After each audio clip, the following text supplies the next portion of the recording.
Las que amarran sus verdades con paliacates en sus gargantas, las que hacen invisibles las clandestinas, las no contadas, las del dolor triplicado de mujer pobre, india de nada, las que huellas han dejado borradas todas por las distancias. Colombia no ha cumplido con los desplazados, y menos con las desplazadas. Y nosotras lo que hemos tratado en estos 5 o 10 años de lucha es decirle a la Corte Constitucional, a la Defensoría del Pueblo, a todo el mundo: mire, la guerra está en los hombros de las mujeres. La mujer está recibiendo todo el impacto del conflicto armado.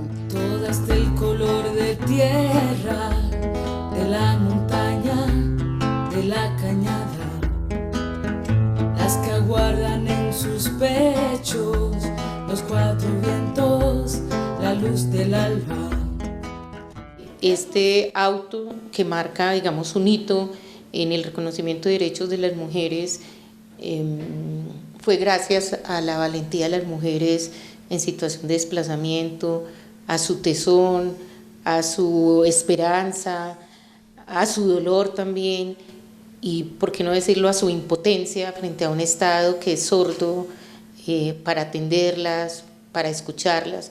Entonces creo que la Corte tuvo esa capacidad de sentir el dolor de las mujeres y escuchar su voz. Hace énfasis es en que las mujeres tienen mayores riesgos y vulnerabilidades para enfrentar el conflicto armado, ¿sí? Que están más expuestas a la violencia sexual, que la condición de una sociedad patriarcal las pone en una situación de mayor vulnerabilidad y mayor riesgo. Que las mujeres son las que quedan viudas, que las mujeres son las que les matan y les desaparecen sus hijos y a sus hijas, que las mujeres son las que vienen a engrosar los cinturones de pobreza de todas las ciudades receptoras, que las mujeres son las que tienen que cambiar sus roles. Antes en su lugar de origen tenían otras condiciones y aquí vienen a tener otras condiciones más de precariedad e incluso de humillación. Y que el Estado por fin reconoce que las instancias encargadas de la ejecución de la política pública no garantizan ni son respetuosas con las necesidades, los intereses y los derechos de las mujeres.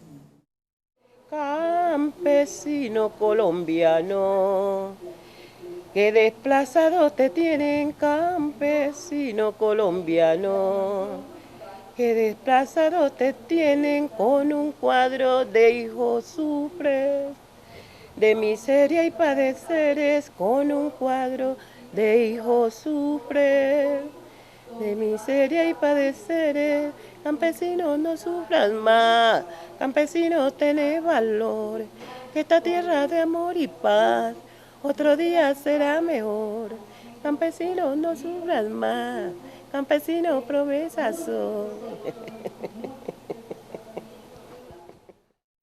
Este auto 092 es un auto que se adopta, que sale el 14 de abril del año 2008. La Corte de alguna manera no puede esperar más la falta de decisión del gobierno nacional y entonces le obliga al gobierno a 4 aspectos fundamentales, al gobierno y al Estado en general. ¿Cuáles son los 4 mandatos de la Corte a través del auto 092, que es el auto que se refiere a la protección de las mujeres en situación de desplazamiento? Obliga al gobierno nacional a que adopte 13 programas específicos que atiendan el efecto desproporcionado que el desplazamiento tiene en la vida de las mujeres. Obliga también al gobierno nacional a que adopte 2 presunciones constitucionales, es decir, la Corte le dice al gobierno que siempre, en toda la atención que hagan a la población en situación de desplazamiento, tendrá que adoptar 2 presunciones constitucionales que ya me voy a referir a ellas. La tercera orden que le da al gobierno nacional es que proteja a 600 mujeres que individualmente su situación fue conocida por la Corte Constitucional y fue ordenado al gobierno medidas concretas de protección a 600 mujeres. Y por último, la Corte Constitucional corre traslado a la Fiscalía General de la Nación para que en un lapso determinado manifieste el estado de la investigación en varios casos que la Corte Constitucional reporta a la Fiscalía General de la Nación.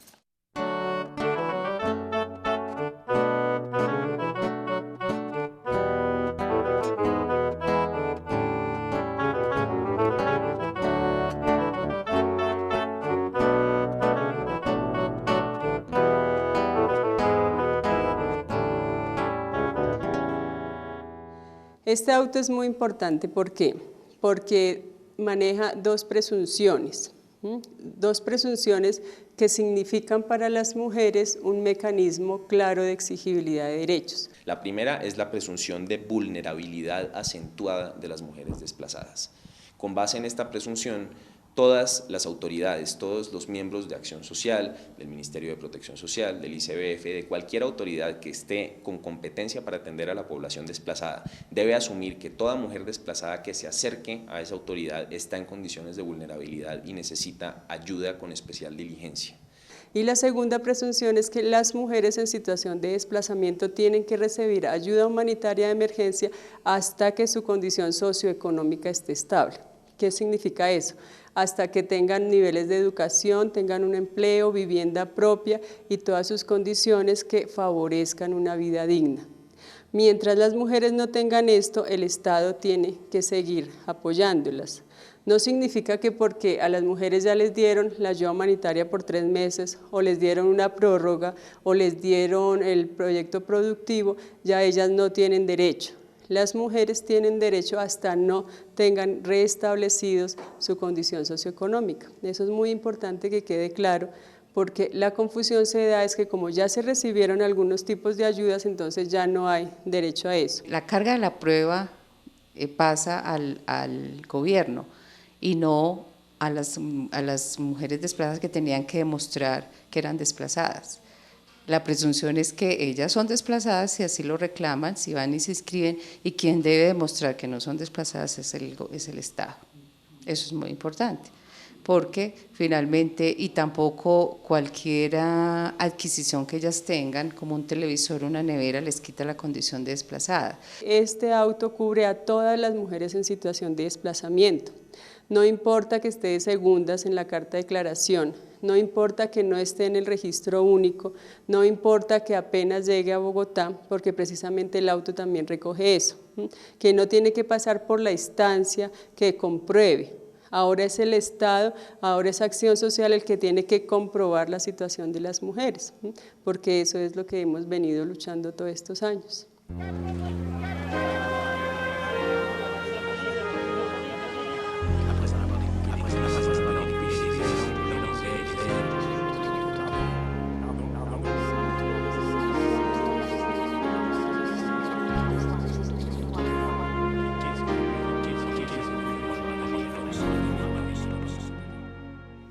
La Corte dice que las mujeres, en el marco del conflicto armado colombiano, enfrentan 10 riesgos de género.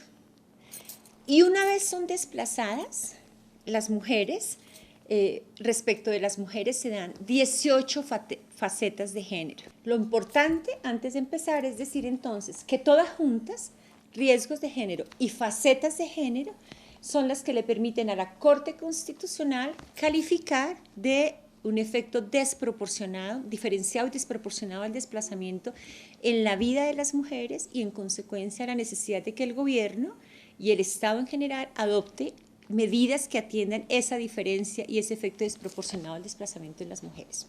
El primero, y desde todo punto de vista el más grave de todos, es el riesgo de violencia sexual en el marco del conflicto armado, en el cual la Corte hizo hincapié y le dedicó un capítulo especial a describir los tipos de violencia sexual que cometen los actores armados contra la mujer, además de haber documentado unos niveles de barbarie y de crueldad realmente espeluznantes sobre los que no existe un registro oficial ni en la memoria ni en la conciencia política del país.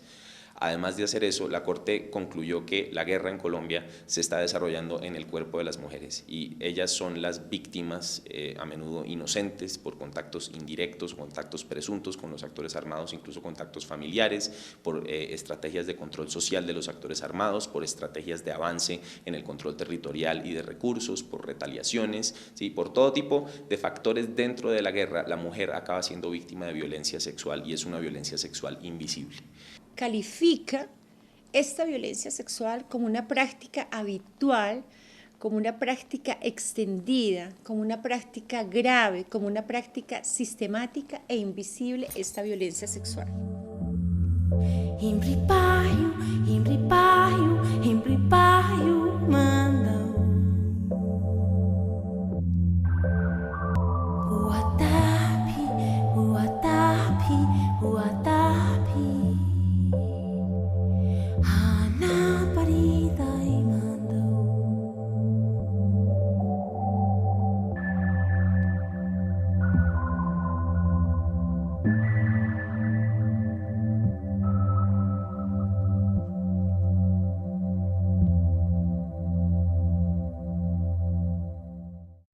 Segundo riesgo es el riesgo de explotación o esclavización por parte de los actores armados para ejercer labores domésticas o consideradas tradicionalmente femeninas dentro de sus campamentos, es decir, cocinar, hacer aseo, lavar la ropa, cuidar los enfermos y labores afines.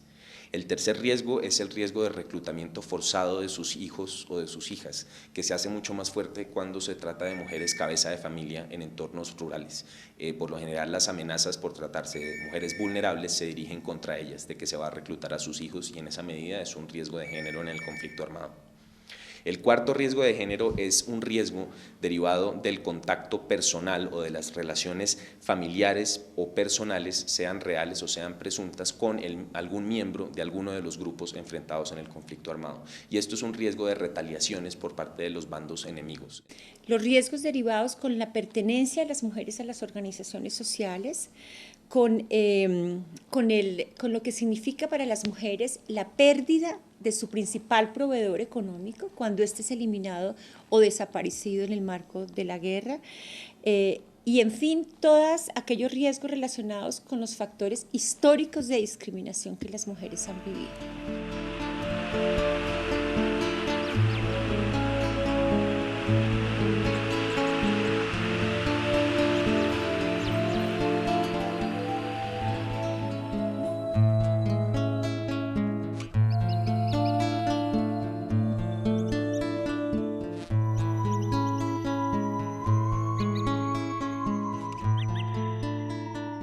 El siguiente riesgo de género en el conflicto armado identificado por la Corte fue el riesgo de persecución o incluso de tortura o asesinato por las estrategias de control coercitivo del comportamiento público y privado de las personas que establecen los grupos armados en amplias partes del territorio nacional, en los cuales regulan desde el tipo de vestimenta que pueden usar, el color del que pueden tener el pelo, hasta el tipo de relaciones interpersonales que pueden establecer, las opiniones que pueden expresar, los lugares que pueden frecuentar, los horarios en los que pueden moverse dentro del territorio, y son un riesgo de género porque se basan en patrones machistas culturales en los cuales la mujer juega un rol subordinado y hay ciertas cosas que puede y no puede hacer de acuerdo con la dignidad del hombre.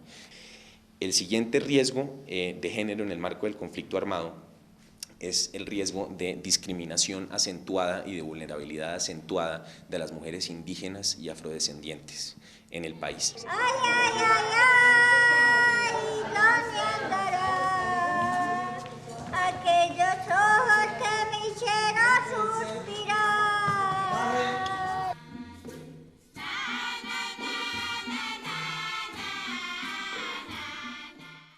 El siguiente riesgo de género en el marco del conflicto armado es otro riesgo de desprotección, pero es relacionado con la desprotección de sus tierras y de su patrimonio inmueble.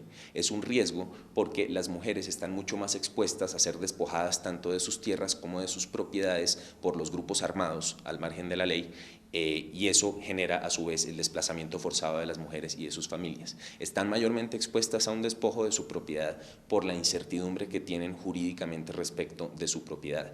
En este país machista, por lo general, el que conoce los linderos, las escrituras, los títulos jurídicos de propiedad, hasta dónde llega la tierra y de dónde la sacó y dónde está registrada, es el hombre. La mujer por lo general lo ignora, así sea ella la propietaria.